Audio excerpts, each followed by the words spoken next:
Okay, gang, so today we're going to talk about Chapter 19, the New York School. So before we dive into Chapter 19, we're going to have to dive into some pretty intense context for this time period. And the first kind of context that I want to talk about is, we've led up to this kind of moment and modern design in America. And we have kind of seen through chapter 17 and chapter 18 new innovations that are being taken hold and new design methodologies that are being developed in varieties or different places of the world. We see modernism kind of coming to America during the 1910s and 1920s in chapter 17. And we looked at ITS's role in developing a kind of fundamental formula in some ways for design practices in Switzerland and Germany. We see how that is very attractive in America towards the later end of chapter 18. And in chapter 17, once again, we really look at how America was very sheltered and very behind the trends in design and art during the 1910s and 1920s. And so when modernism comes over to America, it was kind of shocking and awing to the audience or public of America. So we're going to look at and dive into chapter 19, the New York School. And to do this justice, we have to really look at the cause and effect relationships, to talking about how America really rapidly develops as a design and art leader in its time period. And really, it does this in a very rapid, kind of quick way. And so we're going to have to look at that kind of cause and effect relationship, or cause and effect relationship, excuse me. So before World War I, we start to see a change in America, a revamping of the American dream, if you will. And I want us to kind of channel this one word to kind of sum up how America changes and its ideological and societal belief systems. And that is, it goes to this kind of consumption mentality. And what I mean by that is America is a egalitarian, capitalistic motivated and value embracing society. So we really see this starting to take hold, and America changing to be much more consuming of products before World War II. And this idea of the American dream really starts to drastically change. A materialization and a kind of mass culture and mass consumption through mass media really starts to promote these ideals in a very direct and impactful way. So we see mass culture, mass media really taking on the image and dream quality of the American dream and promoting the idea of the modern or contemporary home. And they do this through a variety of different ways and advertising platforms, as well as through mass media and mass culture. We looked at shows like I Love Lucy, right? And how they kind of showed a modern urban family living in a modern home where there was new appliances and technologies available. The family was getting started. They were living on their own. They were having this kind of push and drive for consumption of goods and materials that was really never seen in the United States until this point. So we're going to dive in today about this context of consumption and the American dream changing during this time period through a series of 4 slides. These 4 slides are going to give you some very intensive context for this, and they do a very good job of not only talking about Americanism developing in a more kind of developing into more of a contemporary stance of how we kind of view ourselves as Americans today. But it's also critical, and I think that that's a good point. It gives you the positives and a kind of critique of some of this new capitalistic structure, which I think is good for us to learn from and be critical about ourselves. So what we're going to do is I'm going to have you guys either pause this video, or you're going to pause it, go into Canvas, and click on the link right under this video that takes you to our course PowerPoint on Google Slides. And then I want you to go read these 4 slides that are coming up. So I'm going to essentially go through these. We're going to pause them. and I'm going to have you guys read them in their entirety. Now, remember, this is very important for you guys to read this because it's good context for you, and it's a really wonderful way for you to get kind of how we see these big growth and big change in American design and how they really become one of the kind of world leaders in modern art and modern design for this time period. And this is that cause and effect. The why did that happen, right? So we're going to go ahead and pause this or log out and go click on our course PowerPoint right under this lecture. Pause it and read. All right, so we're moving on to slide 2 out of 4. Continue to read this or pause the video and go. All right, we'll move on to slide 3 now. Pause the video and read. All right, we'll move on to slide 4. Pause the video and read. Okay, so those slides did a really lovely job of giving you a good, solid foundation to work off of. So let's go ahead and dive in to chapter 19. So the first wave of modern design in America was directly taken from European immigrants seeking escape from political totalitarianism in different parts of Europe.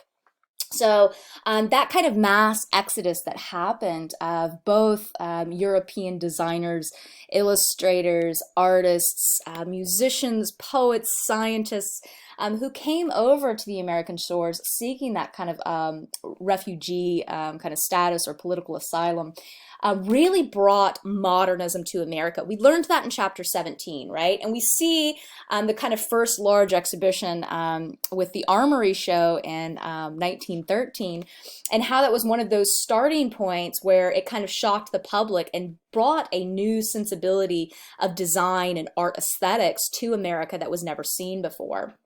Now, prior to this, America was very much limited in its artistic traditions before World War II, meaning that it was very kind of a Victorian design aesthetics, very much illustration based, right? We talked about that heavily and extensively in chapter 17 as well. So these European kind of new avant-garde movement of art kind of coming over here really changed our viewing potential, our understanding of the visual arts, and our creativity. It inspired the American public and audience and captured it in a way that was really beautiful. So in the 1940s, we really see American coming into its own in terms of its approaches to modern design, and that's very important. So a European design kind of started this trend, but America really came into its own in terms of how it became a forerunner in design and art in the 1940s. While borrowing freely from the work of European designers, Americans added to new forms and concepts in a really innovative and new, fresh way. European design was often theoretical and highly structured in terms of its design and format. And we really see that quite ostensibly through our kind of past investigation of previous chapters. But the thing that really distinguishes American design and its traits was American design was pragmatic. It was intuitive. It was less formal in its approaches to organization. But we see that really that kind of idea of pragmatism in American design taking off, and what I mean by that is it was very straightforward. It used design in a very creative and innovative way where it played with juxtaposition of images and contexts to create really sophisticated meanings in a very kind of literal and straightforward way. So it was very genius in its new approaches. And the reason we get all of this is primarily because New York acted like Paris did to Europe, meaning that New York is our kind of cultural hub, if you will, as is Paris was to Europe, right? So Europe really took a lot of inspirations from the art movements and philosophies as well as artistic movements that came out of Paris. Same to New York. New York had a lot of different voices in it at that time period. And remember that kind of mass exodus of European artists, innovators, designers, scientists, all of that jam, really coming into America to create a kind of melting pot. And so all of these cultures, all of these voices, all of these brains in the room, if you will, really added attracted to a sophisticated and well-developed voice. There was so much going on, there was so much trade, there was so much conversation that it made the design work so much better. And of course, we all know this. The more inclusive we are, the more voices we add into a conversation, the more sophisticated and well-developed an idea becomes. It's the same thing with visual art. That's a good life lesson, by the way. All right. Okay, so along with that, we really start to see New York serving as this cultural incubator during the kind of, middle and early 20s all the way up into 2000.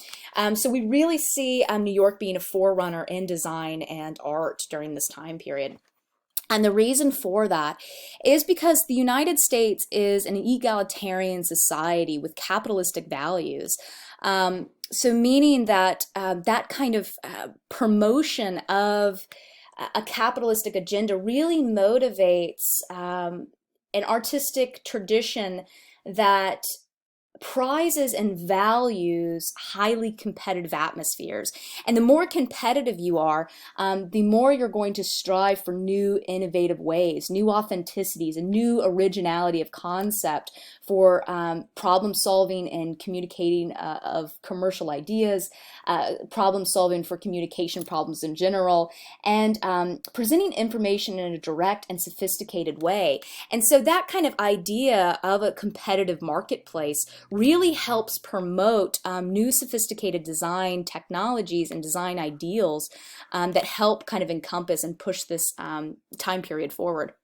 Along with that, and we briefly talked about this, but the limited artistic traditions of America before World War II really helped create this kind of blank canvas, if you will.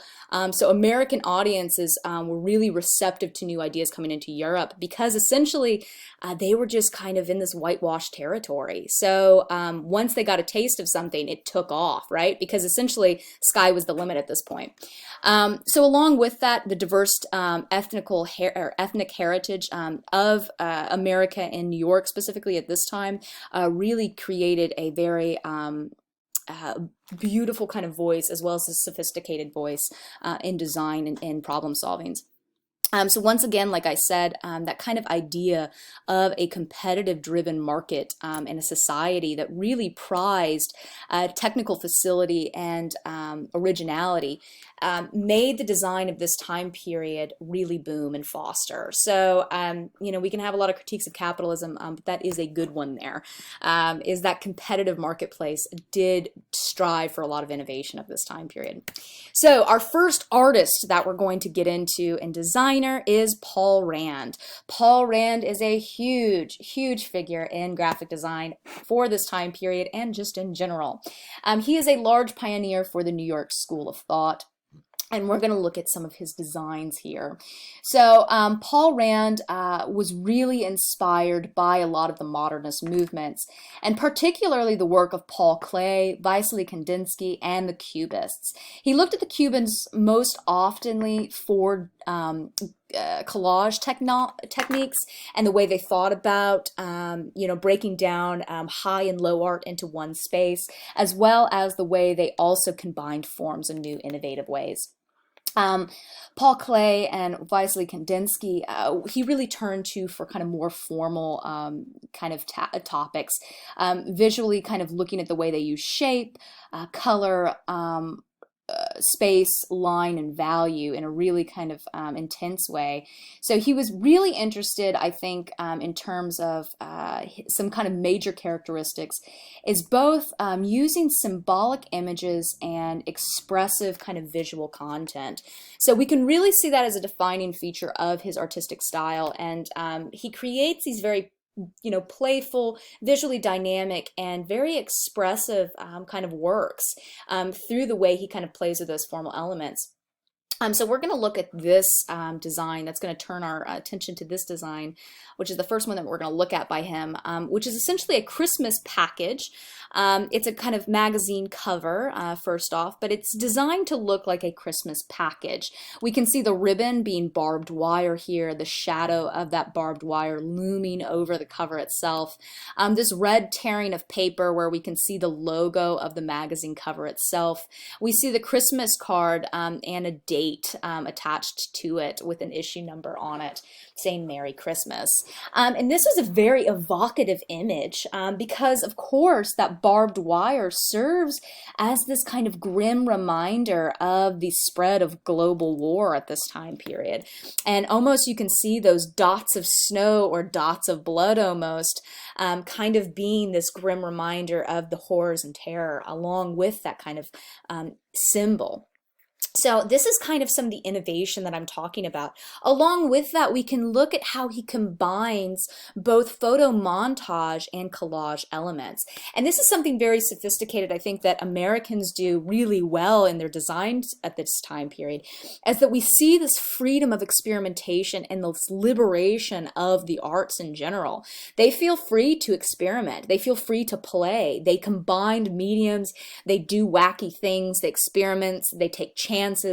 And I think that with this new kind of freedom allows for a lot of creative innovation in very striking and compelling images. We'll move on to the next slide. So this is the Jazzways yearbook cover. So we can see this being produced in 1946. We're also going to simultaneously go back and forth between this advertisement and look at some of the stylistic kind of traditions that he's also pulling from. So going along with that innovation of combining different materials, such as photo collage and photo montage, we see him also playing with drawing and paint quite a bit. In really innovative ways. We can also see Paul Klee coming in here, or Paul Klee, excuse me, coming in here as well as influences to kind of give him some kind of organizational strategies. We can also see kind of him championing some of these ideas of drawing and innovation of collage and photo montage. Also look at the way he's creating very sophisticated designs through line use, bringing our eye back into the main subject matter, using value as a kind of stabilizing force in the overall composition, but he's also using text in very innovative ways, thinking back to some of those sensibilities of ITS and how they were really trying to combine a lot of text with their overall images. So that combination and fluidity between image and text really is a champion, or he really champions in his work, and we can see that as well. We'll move on to thoughts on design. So this is a book cover of one of his design books that he made. This is a very influential text and is really, really important for essentially describing his design process. He looks at this as a kind of very important learning tool. And we can see him using different photo montage techniques here and photographic techniques with how he plays with paper in the darkroom and those kind of metaphors of design process of moving elements in the composition.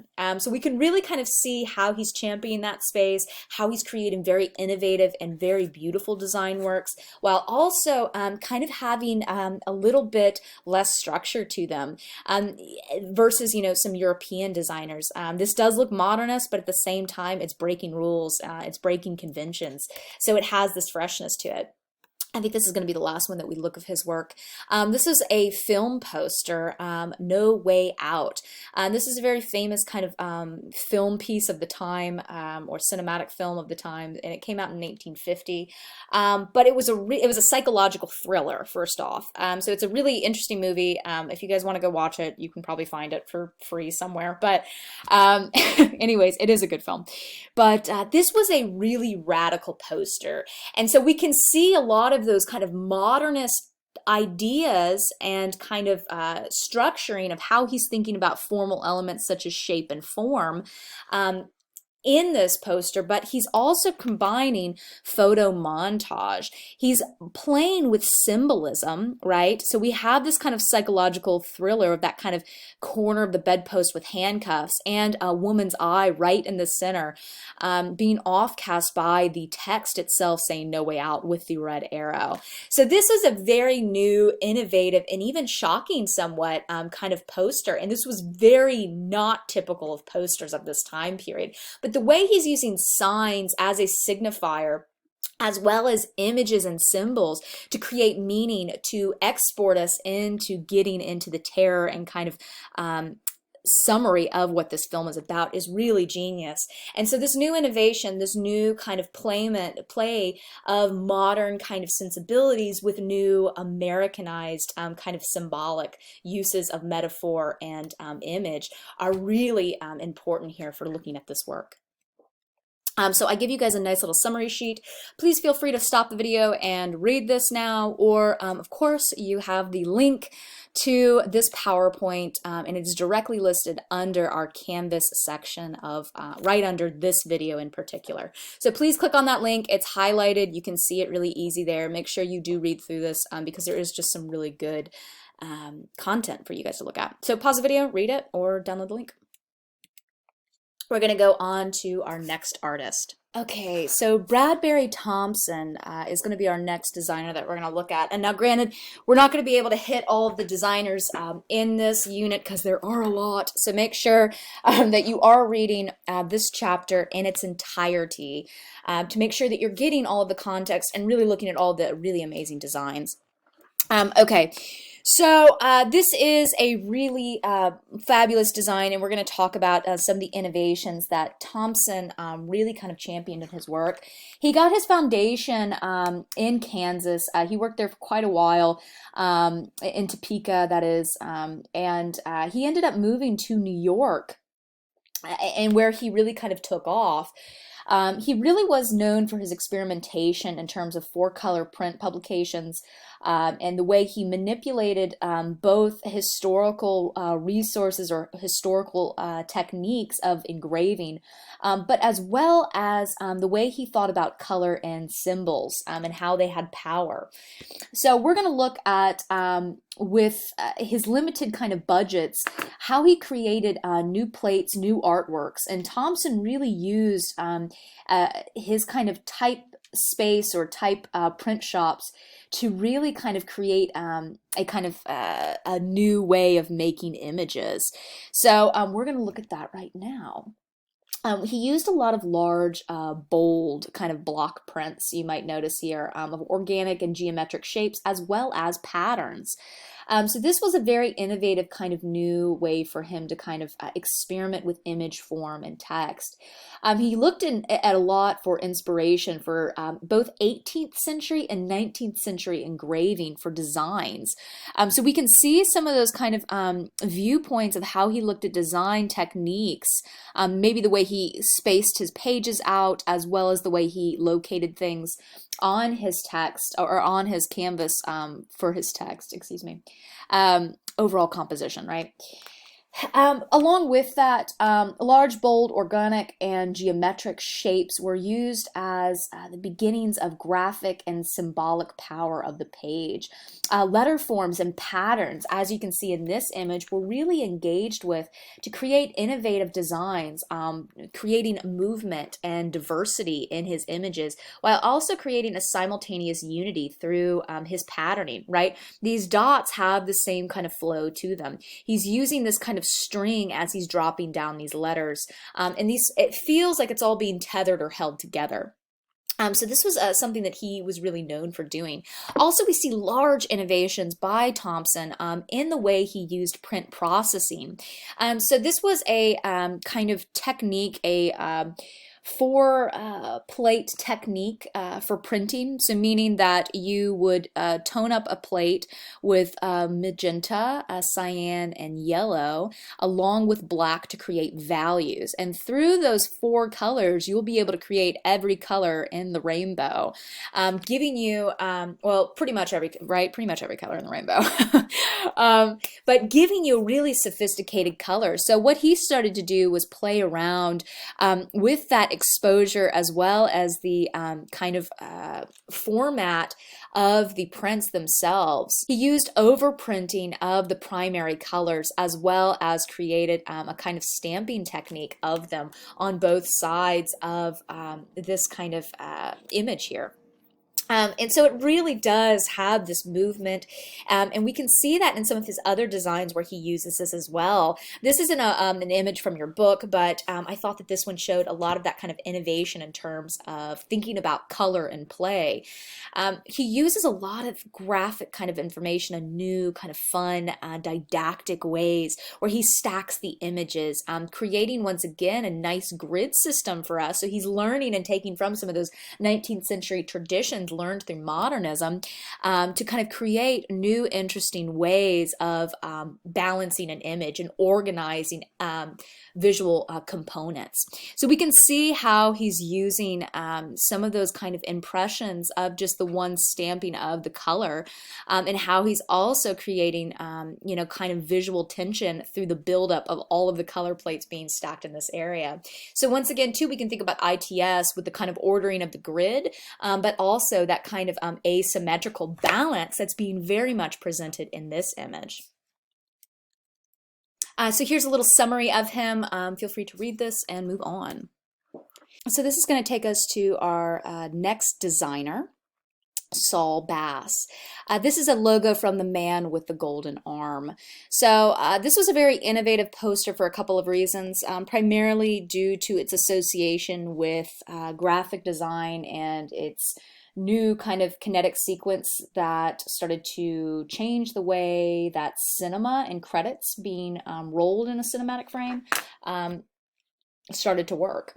So this was the poster for the film. The film was about essentially a drug addict, and we can see that kind of arm reaching down into the composition. It's this kind of struggle that we watch this character go through in his addiction with drugs. But we really kind of notice Bass's kind of use with asymmetrical shapes and balance structures with that kind of modernist kind of feel, meaning playing with kind of blocks and simple forms in color. But he does it in a very non-rigid way. And what I mean by that is our blocks aren't perfectly shaped. They have kind of a hand manipulation, cut paper feel to them. And this is kind of innovative in terms of creating some kind of visual texture as well as uniqueness. He would often combine this kind of messy feel with a really kind of clear and reduced, frankly direct, if you will, reduced design to signify his kind of main theme of the image. So that was something that he really was well defined as for his designs. He took influence from Paul Rand, of course, and he really looked at the way Paul Rand was using shape and asymmetrical balance during the 1940s.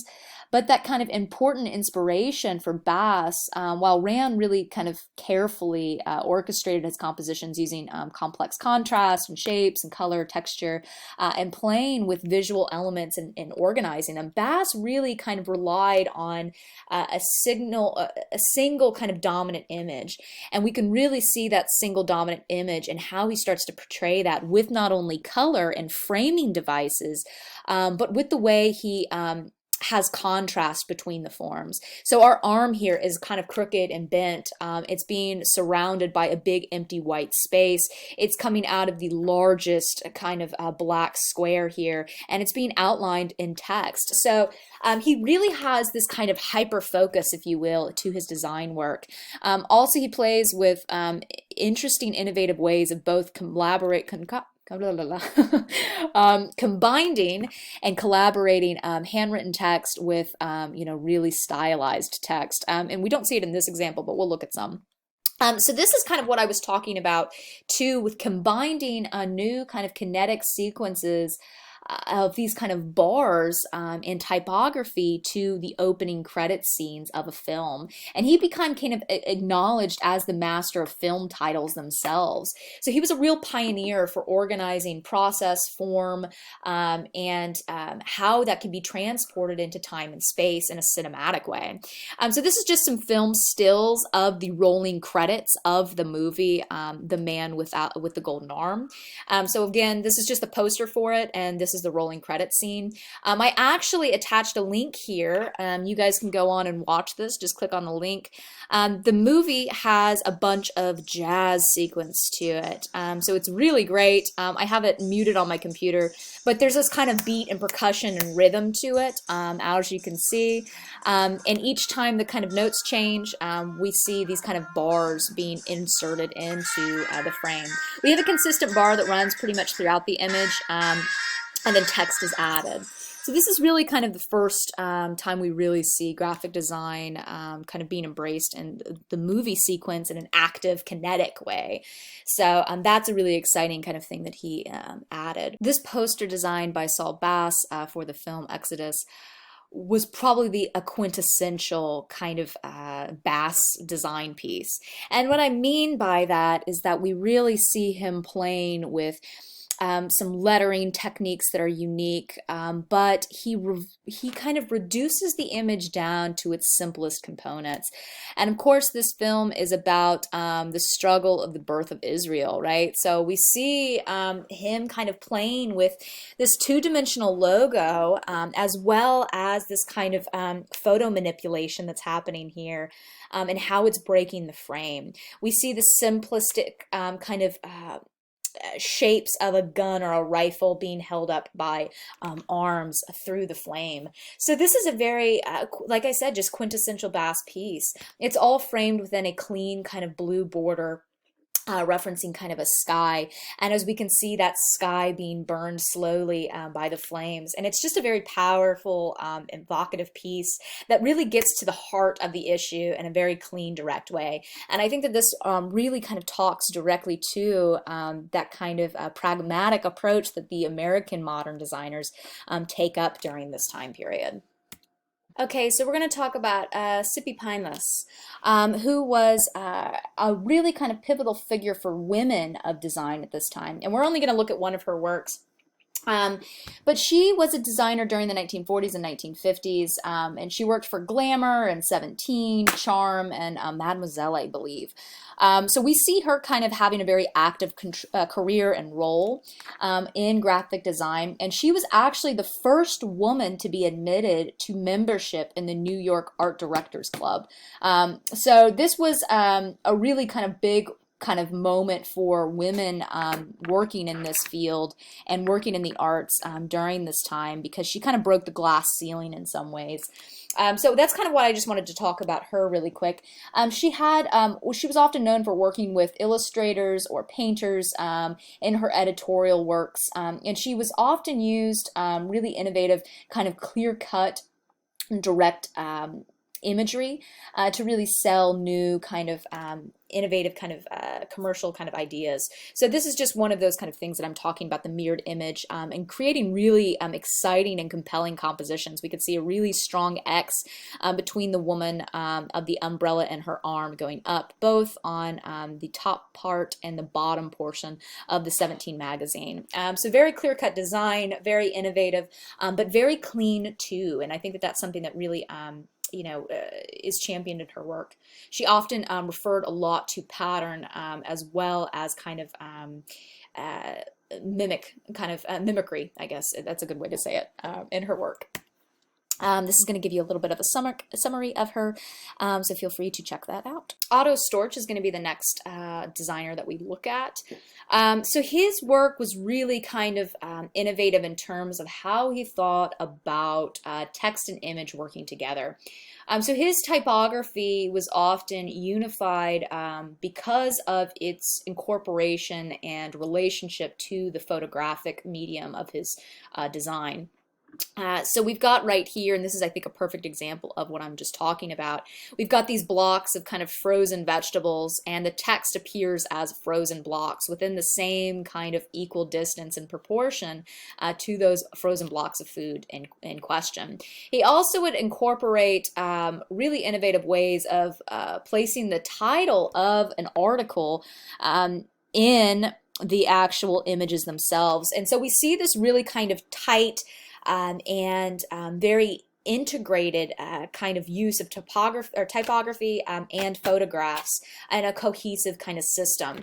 So that's really kind of important for what he did. And he was a very popular art director. And he took on a lot of, towards the kind of, I'd say 1950s, he really started coming into his own with this type of work. Here, once again, we can see the same kind of innovation of text use and how he's thinking about really channeling the text and titles in a creative way that flowed simultaneously with the figures themselves, or the subject matter of his design. So once again, we've got these ladies here centered quite nicely in the frame of the page. And then we have this very active kind of text mirroring the activeness of the woman's position, how it's being balanced off of her foot. And we have this perfect line that runs through her knee, all the way out through her foot, and kind of up towards the kind of main header here. Same with this image, a very active kind of figure, and then her hand is jetting out into space, and we kind of have this falling or tumbling of letters. And so we really have active kind of text incorporated with the actual figures themselves. This is going to take us to Henry Wolff. A Vienna-born artist, ended up moving to America and becoming a graphic designer. He had a large influence with positive and negative spaces in terms of his graphic design use, as well as really innovative photography, as well as text placement. So he took over for Esquire as an art director, I think, in '53. And Wolff really, you know, had a lot of innovative designs in terms of his creativeness for using typography and photography alike to create straightforward images. So once again, that idea of that pragmatic American modern design being really channeled through his work. So this was the Americanization of Paris. And so this is actually a pretty brilliant design. Instant wine, right? So we've got a wine packet here being torn off and being tumbled into a glass of water. And so this kind of also talks about this Americanization that's happening on a global scale now in the 1940s and 1950s. And that, once again, that idea of consumption in a mass market culture and how it's really pervasive during this time period. And we really see the spread of that Americanization ideal, which we learned about in that context reading section at the very beginning of this chapter. So it's really, really important to see how not only this is not only a real thing that's happening, but it's happening quite literally in the designs themselves. So once again, that correlation between art and design directly feeding into culture, and culture directly feeding back into art and design is always really present. So make sure we're always keeping that in the back of our mind. But Wolff's visions of the magazine covers was really, or his magazine cover work was really simple images conveying a visual idea in a very straightforward way. And that's the kind of best summary I can give you to kind of essentially quantify what he was doing visually. So we kind of really see him taking off, you know, with his Bazaar work, or Harper's Bazaar work, editorial magazine covers as well. Creative kind of approaches to design, thinking about Gestalt principles as well, using this peacock feather to kind of read, if you will, I'm doing air quotes too, read as an eye, right? So he plays with visual form, you know, kind of creating, you know, a juxtaposition, if you will, of creative form, but also playing with context and our perceived assumptions about space and form itself. So he's playing with that kind of idea of makeup and the glamour of makeup, right? Using and echoing that form of the peacock feather, which is this exotic symbol. So along with that, we see really innovative techniques with photography at this time, playing with background and foreground information and how that information can be read and manipulated, as well as creating really innovative and evocative posters or covers, excuse me. So this, we've got not only the form of the woman, you know, as she's being translated through the glass and the water in a really interesting kind of way, but we have an interesting foreground and background relationship taking place with a dispersal and a rereading, if you will, of a figure-ground relationship. So once again, thinking about those concepts of Gestalt principles, right? Dougald Sturmer is an art director that we're going to look at for Ramparts, and we're going to look at this cover first. But before we dive into that, we're going to kind of switch gears here. So editorial design kind of takes a shift during the 1960s. Kind of the main periodical kind of dies in some ways, and what I mean by that is the magazine itself as a communication form during the 1960s kind of has an innovation or is revamped. The new smaller format breeds of periodicals emerged during this time period. And what I mean by that is our large kind of magazines start to decline, and we start to see a lot more sales of these smaller format periodicals. These periodicals would specialize for particular sects of the audience. So they would be hyper-focused on certain divisions of people of America, different class groups, different gender groups, different age brackets, right? So this audience-focused driven magazine really focused on new editorial climates. They had larger text sections, more emphasis on content, and less opportunity for like lavish visual treatment. But we do see a lot of innovation in terms of approaches and editorial design during this time period of the 1960s. I always like to think of this time period too as like the Mad Men era, right? The 1950s and 1960s. Yeah, it's a very competitive market, right? That might be a bad analogy. I don't know. Anyways, okay. So maybe you guys can send me an email or a text or something if you guys actually know what the Mad Men are. Okay. Maybe that's another bad reference that I'll give you guys. Okay. All right. So one of the designers that we're going to look at in terms of this kind of new breed of smaller editorial magazines with hyper focus is kind of this Ramparts magazine, and that's Sturmer's work. So we're going to look at this editor, and really the new breed of editors were more like art directors of this time period.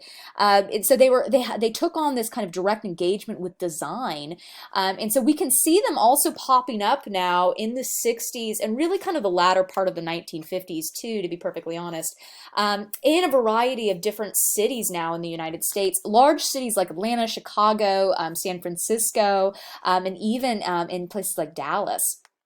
Texas. So we really start to see them pop up throughout the United States now, and we kind of see this pervasive movement of mass culture in terms of mass media culture moving throughout the United States and popping up in a lot of different places and creating their own kind of design motifs. And so this really kind of helped promote different viewpoints, philosophies, and add a lot to the creativity of this time period in tandem with what's going on in New York. So we're going to look at Ramparts magazine. This publication was often associated with being really progressive. They took on challenging topics such as, critiquing the Vietnam War, concerns about social justice, environmental issues were often explored in this magazine. And we get some really exciting visuals along with really critical articles during this time period. So we look at this image in particular, and this actually has a lot of kind of history. We see Sturmer, as well as with a few of his other editors, holding up their selective service registration cards and burning them. And this was a very powerful kind of message to send the American audience, talking about the American youth fighting back against the kind of Vietnam War and some of the kind of service that they thought that they should not provide to their country. So we see Hinkle and Shear and Stern were three other editors along with Sturmer to burn their service cards, and they took a photograph of this. And it was a very compelling image. It really struck with a lot of people, but also it ended up going to court because they were going to get federally indicted or prosecuted for this kind of work because this looked a little treasonous, dare I say, or dare they say. They ended up not getting charged with anything due to the way their attorney kind of argued for it. I believe he kind of used the grounds of freedom of speech, which is correct. So that's the great thing. In contrast to Ramparts magazine, we see B. Fiedler really kind of challenging some of the format adapted by Steimer in this kind of periodical. And I think Ramparts really had a heavy kind of format that was adopted and kind of stayed very rigorous, and I think in its formatting. But where we see Fiedler really kind of taking a departure from that is in his diversity of type style and scale used. We can see there's a lot of differences here just in terms of kind of visual depictions. We see them taking a very aggressive approach with color. And this is a woman's magazine too. And you can feel the kind of difference too in genre jump and how they're kind of using that fluorescent pink background with that really strong kind of acid green color. And it kind of has this jump off the page kind of feel. And this is also a socially kind of active magazine in some ways. We see that kind of standard design thinking being really challenged mostly and kind of creating new approaches to graphic design, being very innovative with how they're thinking about text placement, and then selling also their magazine. So we see some kind of breaks from a more rigid structure like Ramparts to this magazine itself.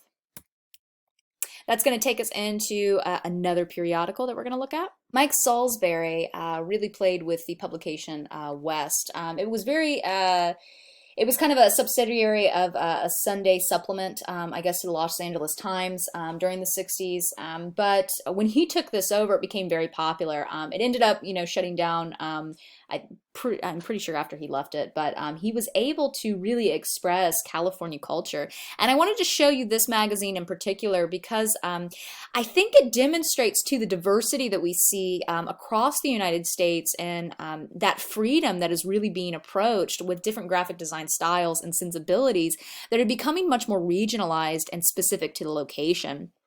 So we can see here too, there's this kind of visual history that's being recorded with this kind of linking of the Levi blue jeans.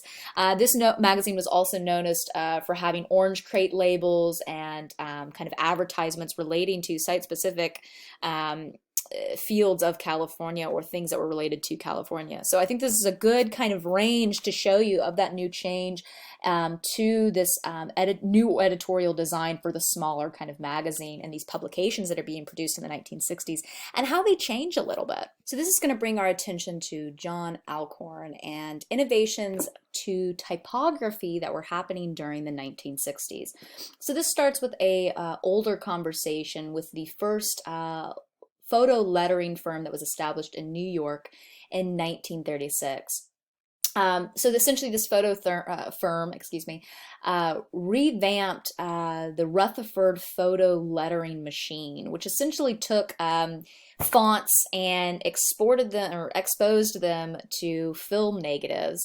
And then these film negatives would then be used onto photo paper themselves. So creating a kind of more seamless kind of transition between photography and typeface design.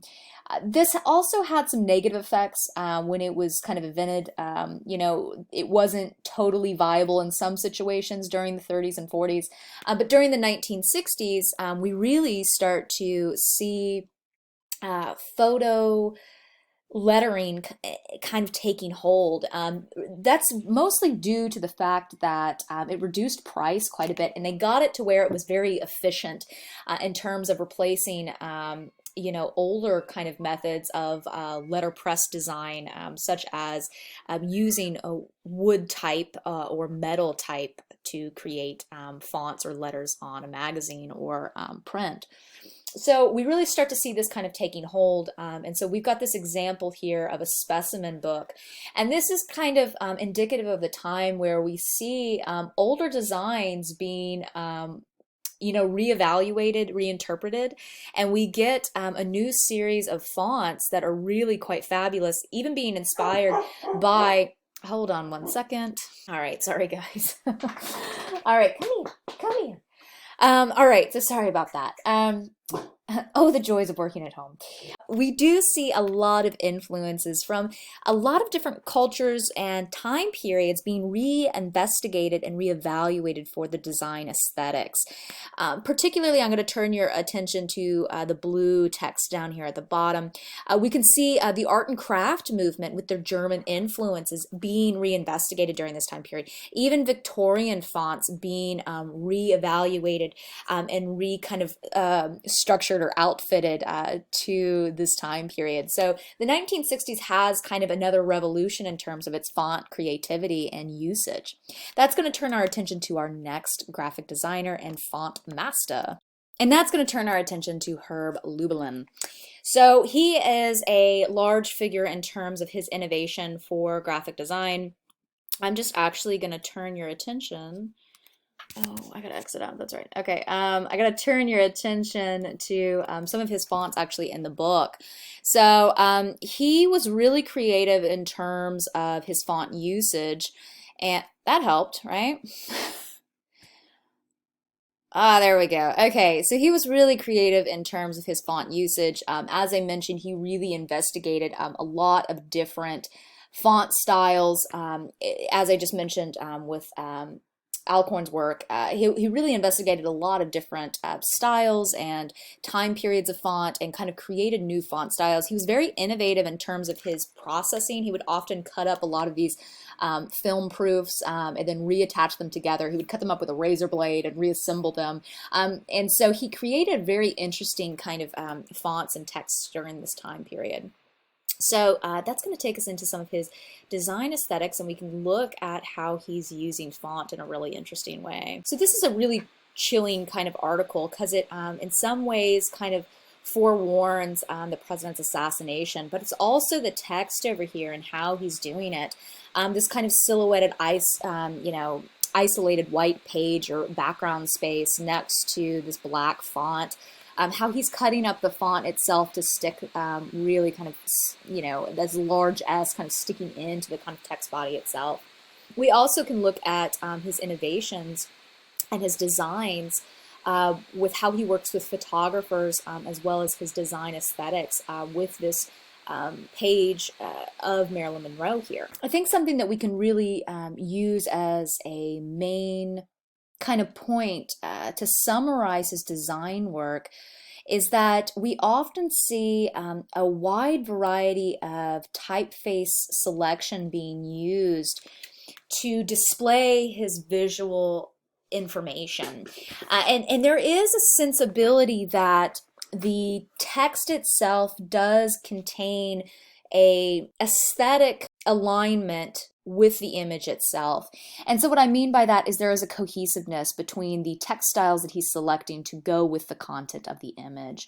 And I think that we can really see a range in his depth in terms of not only exploring positive and negative shapes with images that took up the whole entire frame of the page, but also his exploring of that negative space, creating really interesting and evocative rhythms to his designs in these magazines. Particularly here, if we look at the Marilyn Monroe as a kind of counterpoint to this image right here, we can see how he's breaking that figure up of Marilyn Monroe with the seam of the page itself, then having this kind of photo booth shot of Marilyn Monroe centrally kind of placed in between the negative space of what's remaining of the large shot, close-up shot of her.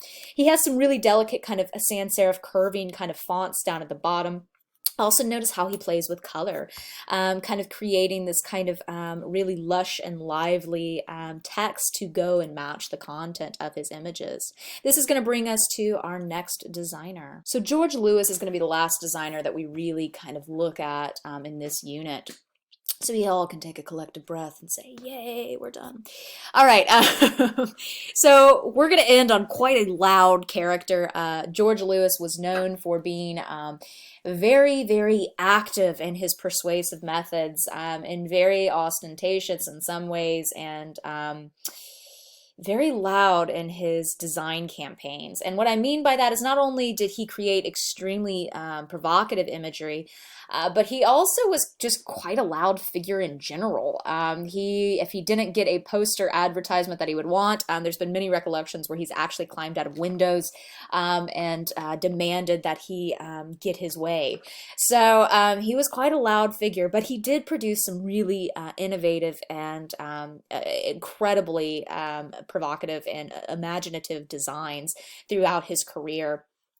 He also sold quite well. He captured an audience in a really vivid and jarring way. And I believe some of that too is just because of the spectacle and the loudness that he really amplified his images. So we've got an image of Muhammad Ali here, and we see him being directly compared to Saint Sebastian. This is, of course, in response to Muhammad Ali being stripped of his heavyweight title because he refused to do service for the US. So this was a very powerful kind of photo. We can see him having arrows and then the painted blood dripping down from those arrows. This is also something that's very kind of indicative of his design, was this clean background with a very shocking main kind of subject figure in the center. Often his subjects or figures, when kind of promoted on these kind of platforms, would be doing something very dramatic. They would take center stage. The lighting would be very aptly put. And like I said, the font itself was minimal. His treatment of the background and the titles themselves were minimal. So it was very much cover art that was about the subject, about the figure. And his design schemes of those figures were quite radical, right? So this was a very shocking and compelling image at the time, but it was good design. So we're going to go to another one of his very famous designs, and that is this poster of Richard Nixon, and for his the history of essentially Nixon and Kennedy running together. So, of course, you know, it's pretty famously known that Richard Nixon lost the presidential election in 1960 to John F. Kennedy. And that's partly due to Nixon's kind of 5 o'clock shadow and the fact that he didn't wear makeup on television or for any of his advertisings because it felt that it made him look womanly. In fact, the American audience and public read it as Richard Nixon looking quite evil and old in some circumstances. So we really see him taking a new attitude in the 1968 campaign where he uses makeup, foundation, hair products to make his skin look more even, to make him look more attractive to the American public. So this loose design really is aggressively showing all of the makeup products, even lipstick being applied to him. And once again, we can see that same kind of visual design, minimal kind of text being presented, clear labeling of the main story on a very blank background. And of course, that main title is very next and close to the figure, just as it is to Muhammad Ali down here. And then we see that main subject front and center in very direct visual language describing what's happening here. Of course, Richard Nixon really hated this because apparently this lipstick down here attacked his masculinity. So, boo, Nixon sucks. Okay, anyways, so that's going to sum up our kind of last little bit here. I want you guys to read about this image too, about with Andy Warhol. So that's going to sum up pretty much our last little bits here. I've got some summary points for you guys to look at, so feel free to do that. Go ahead and make sure that you read all the chapter and download and look at this PowerPoint to get some pointers. Sorry. To get some pointers on this last little bit of chapter 19. You guys have a fabulous week. If you need any help, just send me an email. You guys have a great day. Bye.